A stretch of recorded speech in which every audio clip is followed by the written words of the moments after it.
What's up, everybody? I thought I'd give you another quick review of a new piece of equipment. Been down here cleaning, working out, and everything today, so thought I'd take the time real quick, show you the Trx Fitness Tank M4. We got this a couple weeks ago. It's a pretty pricey piece of equipment. It's a piece of cardio equipment, but it's pretty darn neat.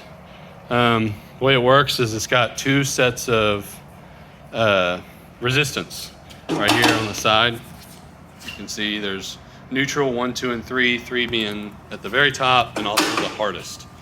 And the resistance goes one way. So when you're pushing, the resistance you're going to feel is going to be based on the bar that you're seeing. So if I'm pushing this way, this is going to be the one that decides my resistance. So right now it's on 3, it's hard to push.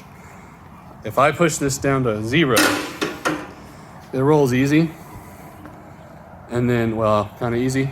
But if I were to come back over here, because that one's on 3 again, if I push it, it's hard. You can see it just stops. So that's how the resistance works. Then you have these hooks right here for your Trx bands, so that you can pull and push by turning around and using Trx bands. So essentially that's how it works. They have some add-ons and stuff, but we don't have any of the add-ons. So pros and cons. Pros. This thing is a cardio killer. It is tough. Especially over long distances. Over at our land here, we have about a 4/5 of a mile road that goes around our land. And then there's 2 hills, about 30 degrees or 30 feet height change in each hill. So when you go the 8th mile, you're gonna twice go up 30 feet and down 30 feet gradually. And I can tell you that pushing this thing on flat ground is hard enough. On an incline is very hard. You're gonna be hard pressed to keep pushing past about 1.5 to 2 minutes at a normal walking pace, if you can go that fast, without either needing a break or switching and getting on the other side and pulling it with the Trx bands. So to pull, it's the same thing. I just throw them in the middle, and then you're gonna grab them and you're gonna pull it towards you.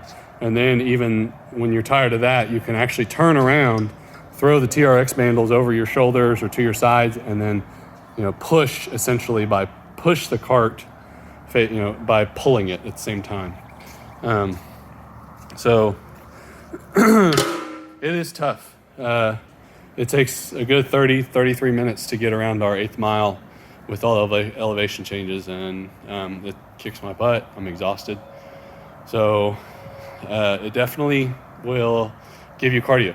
The way that it punishes you, the faster you go. So it's the faster you push, the harder you go, the more the resistance kicks in, and the harder it actually gets to push. So someone who is in great cardio shape can push this for 45 seconds to a minute without getting gassed at full speed. I mean, you have to be in amazing shape, because the amount of resistance it's applying is incredible. When you start going faster and pushing, you're just going to run out of gas so fast. So those are the pros.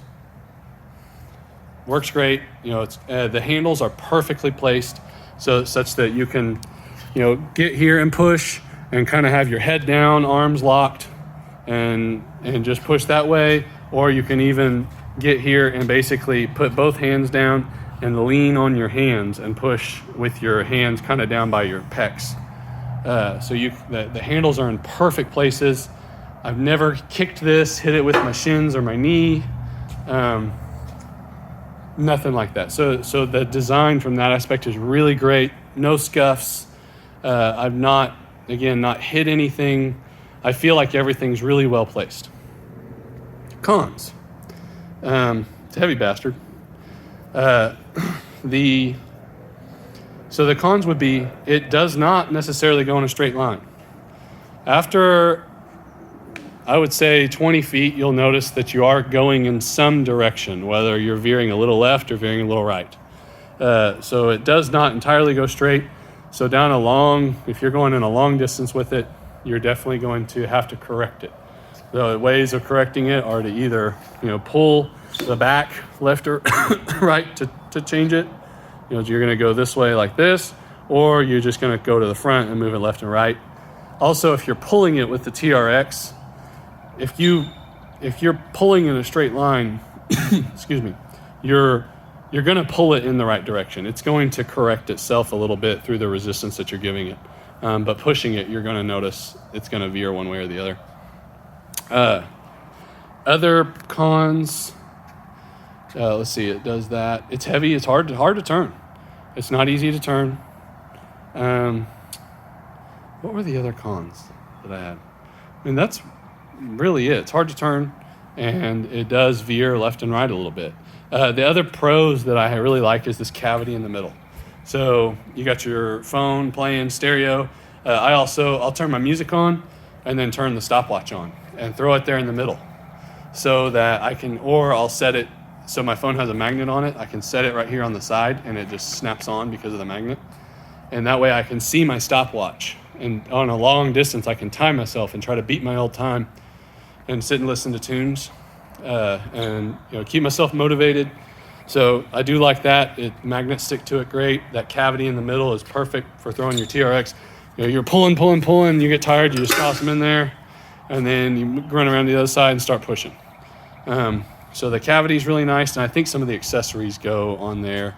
And it's hard, so if you were on a big incline or decline, it won't go downhill very fast. It definitely, the gears work in such that if you put this on a steep hill and let go, it's not just going to fly down the hill like a wagon if you have it all the way on the max. It's going to roll downhill at about this speed because it just doesn't, it applies enough resistance with those gears. And remember, the faster it goes, the more it applies. So it's not going to get away from you.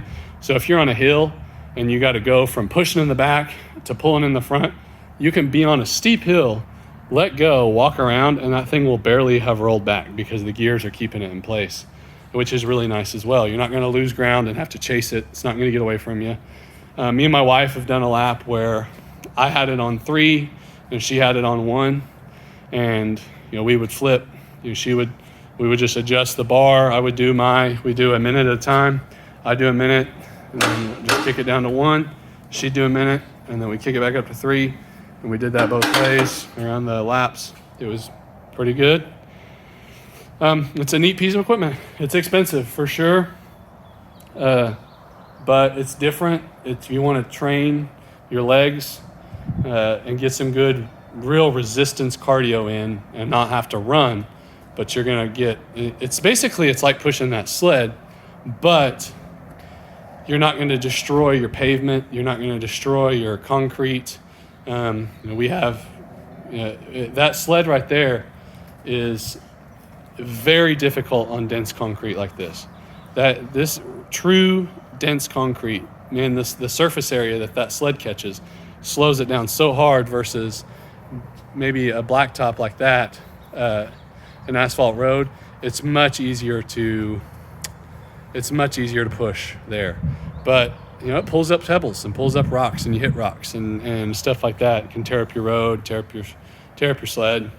So this is a great alternative, especially if you're going to be using outdoors and going long distances. And we haven't tried the battle, so you're supposed to be able to battle. One person push one way, one person push the other. Haven't done that at all. But it's something you could do. You're just going to get gassed pretty darn fast. And I don't think at that point the gears are really going to help much if you're battling. But yeah, it's a pretty cool, pretty neat piece of equipment. The gears work great. I haven't had to oil anything or anything. Tires, are in good shape.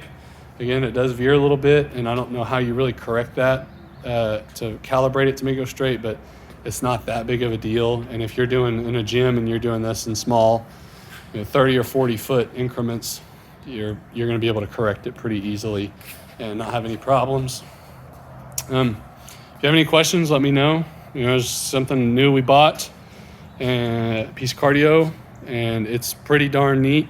The footprint on it, again, is not much bigger than the sled, but it is something that you can do, especially if you have a gym or something and they have turf. You don't want to tear up the turf.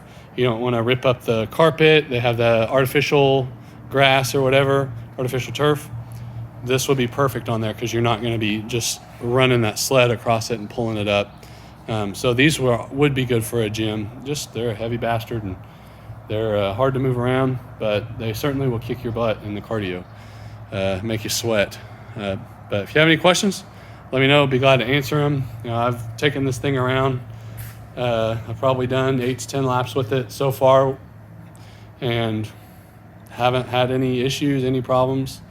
I think it's a pretty neat little piece. But thanks. If you have any questions, again, let me know. I'm still pretty new with it, but I feel like I can give it an honest review now that I've used it enough. So if you have any questions, I'd be glad to help out. Take care.